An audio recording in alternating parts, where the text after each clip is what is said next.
तो अगर आपको इस तरीके का कुछ भी सिम्टम्स हो रहा है then please consult the doctor और अपना ट्रीटमेंट लेना शुरू करें, क्योंकि अगर वो बहुत ज़्यादा बढ़ जाता है then it becomes very risky और वो फीमेल्स को बहुत ज़्यादा दिक्कत करता है। तो मोस्ट लाइकली ये होता है कि वो आपको भी ट्रांसफ़र हो जाए एंड उसके जो सिम्टम्स होते हैं अप्रॉक्सीमेटली 7 to 10 डेज़ या 15 डेज़ में आते हैं।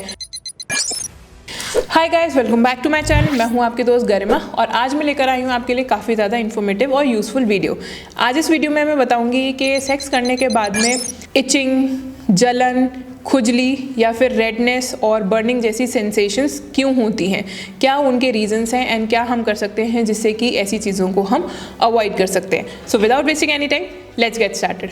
सो फ्रेंड्स, ज़्यादातर कई बार फीमेल्स में ये ऑब्ज़र्व किया है कि सेक्स करने के बाद में उनको वजाइना के आसपास में रेडनेस हो जाती है या फिर बर्निंग सेंसेशन हो जाती है और या फिर खुजली या फिर इचिंग होना इस तरीके से शुरू कर देते हैं, जो कि बहुत ज़्यादा पेनफुल होता है। तो उसके क्या रीज़न्स हो सकते हैं? तो पहला रीज़न है लेटेक्स एलर्जी। अगर आप रिलेशनशिप बना रहे हैं और आपके पार्टनर ने कॉन्डम पहना है जिसमें कि लेटेक्स है, तो फिर उससे हो सकता है कि आप उसके एलर्जिक हैं एंड उसकी वजह से आपको काफ़ी ज़्यादा दिक्कत होती है। बॉडी का जो इम्यून सिस्टम होता है वो काफ़ी जल्दी रिएक्ट करता है आउटर प्रोडक्ट्स के लिए और स्पेशली जिसमें लेटेक्स होता है, और उसकी वजह से काफ़ी ज़्यादा फीमेल्स को अनकंफर्टेबल सेक्स एक्सपीरियंस करना पड़ता है और उसके बाद में भी उनको काफ़ी जलन होती है। यानी कि अगर यूरिन आ रही है तो उसमें भी उनको जलन हो गई है या फिर रैशेस हो जाते हैं, रेडनेस हो जाती है वजाइना में और कई बार बर्निंग सेंसेशन होती है। तो अगर आपको ये चेक करना है कि ठीक है मुझे इस चीज़ से प्रॉब्लम हो रही है, यानी कि कॉन्डम से प्रॉब्लम हो रही है, पहले तो हमें चीज़ों को रूल आउट करना है कि क्या वजह है। अगर लेटेक्स कॉन्डम दिक्कत करती है तो फिर आप लेटेक्स कॉन्डम को रिप्लेस कर सकते हैं नॉन लेटेक्स कॉन्डम से एंड फिर उसके बाद में आप ट्राई करके देख सकते हैं कि आपको नॉन लेटेक्स कॉन्डम कंफर्टेबल लग रही है या नहीं लग रही है।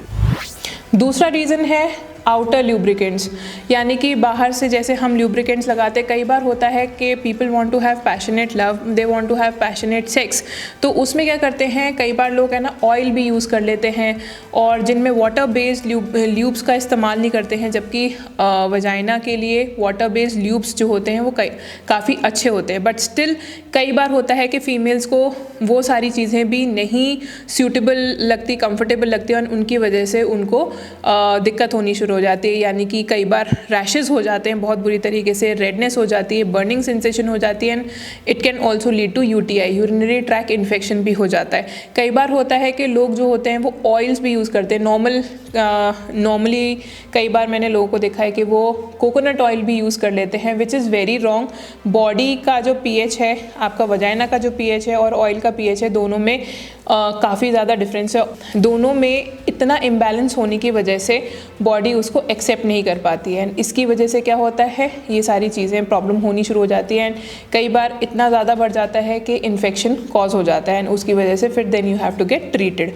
तो बेटर है कि आप ऑयल्स जैसी चीज़ों का यूज़ ना करें, यानी कि आपको बाहर का ल्यूब्रिकेशन चाहिए और ज़्यादा ल्यूब्रिकेशन चाहिए तो वाटर बेस्ड ल्यूब्स का आप यूज़ कर सकते हैं। एंड अदरवाइज तो सबसे बेस्ट जो है, जो आपका जो नॉर्मल ल्यूब होता है आप उसको भी यूज़ कर सकते हैं। यानी कि आपका जो नॉर्मल ल्यूब का मतलब है आपका सलाइवा यूज़ कर सकते हैं, या फिर जब फीमेल्स एक्साइटेड होती हैं बहुत एक तो आप फोर प्ले करिए, बहुत जब फीमेल्स एक्साइटेड हो जाती है तो बॉडी जो अपने आप नॉर्मल डिस्चार्ज रिलीज़ करना शुरू कर देती है, यानी कि नॉर्मल बॉडी से पानी निकलना शुरू हो जाता है, तो वो नॉर्मल ल्यूब्रिकेंट की तरीके से वर्क करता है। तीसरी कंडीशन है एसटीआई, सेक्सुअली ट्रांसमिटेड इन्फेक्शन। अगर आपके पार्टनर में से किसी को भी सेक्सुअली ट्रांसमिटेड इन्फेक्शन है तो मोस्ट लाइकली ये होता है कि वो आपको भी ट्रांसफ़र हो जाए एंड उसके जो सिम्टम्स होते हैं अप्रॉक्सीमेटली 7 to 10 डेज़ या 15 डेज़ में आते हैं। पहला सिम्टम होता है अगर किसी एसटीआई हो गया है तो आपका जो डिस्चार्ज है वो ज़्यादा हो जाएगा, बहुत ज़्यादा आपको डिस्चार्ज होना शुरू हो जाएगा वजाइना से। अनयूजुअल वजाइनल ओडर होना शुरू हो जाएगा, यानी कि आपकी जो वजाइना का जो डिस्चार्ज है उसमें से स्मेल आनी शुरू हो जाएगी काफ़ी ज़्यादा।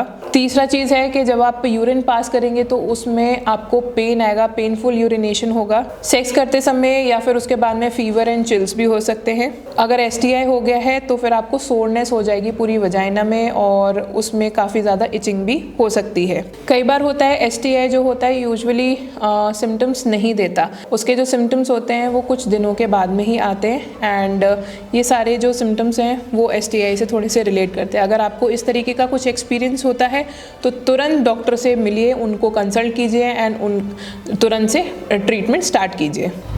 Reason number 4 is vaginal dryness.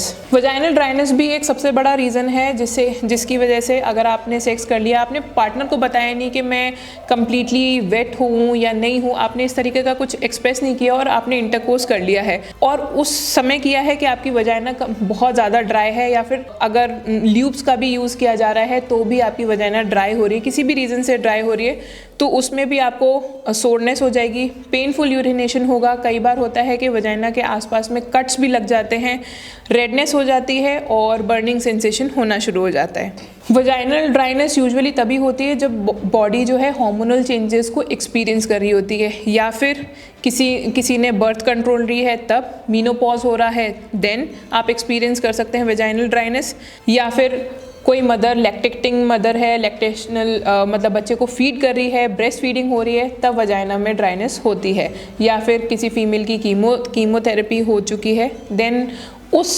Situation में वजाइनल ड्राइनेस ज़्यादा होती है।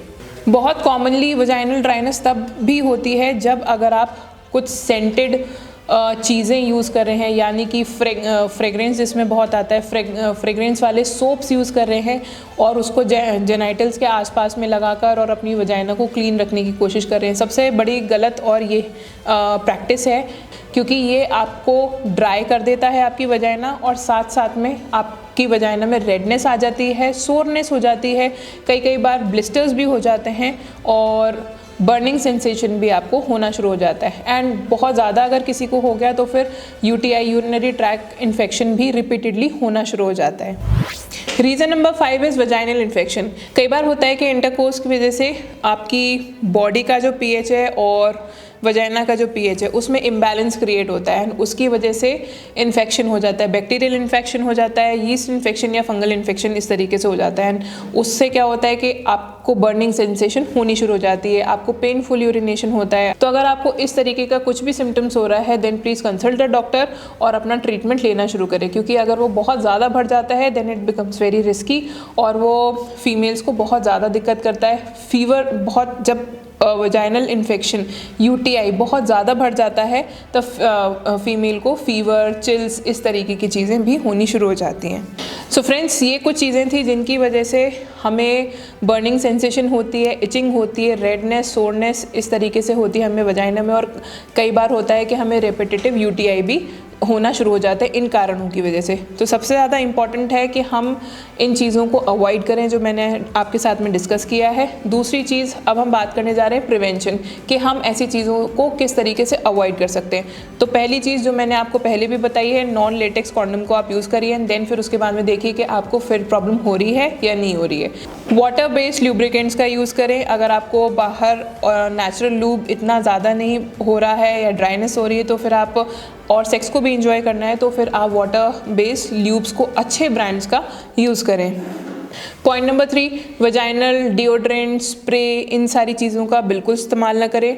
पॉइंट नंबर 4, सोप्स जो होते हैं, सेंटेड सोप्स होते हैं, खुशबूदार सोप्स होते हैं, उनका भी इस्तेमाल बिल्कुल नहीं करें, क्योंकि अगर आप उनको लगाएंगे का जो pH है वजाइना का और सोप का जो pH है उन दोनों में इम्बैलेंस क्रिएट होता है एंड उसकी वजह से आपको वजाइना में ड्राइनेस होनी शुरू हो जाती है and then it can also lead to fungal या बैक्टीरियल इन्फेक्शन भी कॉज कर सकता है, UTI भी कॉज कर सकता है। एंड नेक्स्ट थिंग इज़, अगर आपको कुछ भी ऐसे सिम्टम्स दिखते हैं, बर्निंग सेंसेशन बार बार हो रही है सेक्स के ड्यूरेशन में या उसके बाद में या सेक्स करने के बाद में आप यूरिन जब पास करते हैं तो फिर आपको बर्निंग सेंसेशन हो रही है, वजाइना में इचिंग हो रही है, वजाइना सूज गई है यानी कि स्वलन हो गई है, उसमें सोरनेस हो रही है या फिर ब्लिस्टर्स हो रहे हैं, कुछ भी अगर इस तरीके का होता है देन इमीडिएटली अपने डॉक्टर को कंसल्ट कीजिए, बिल्कुल भी वेट मत कीजिए। सो फ्रेंड्स, होप आपको मेरी वीडियो पसंद आई होगी। प्लीज़ लाइक एंड शेयर करना न भूलें, चैनल को सब्सक्राइब जरूर करें, मेरे साथ में कमेंट बॉक्स में कमेंट जरूर शेयर करें। So then see you soon in the next video. Thank you.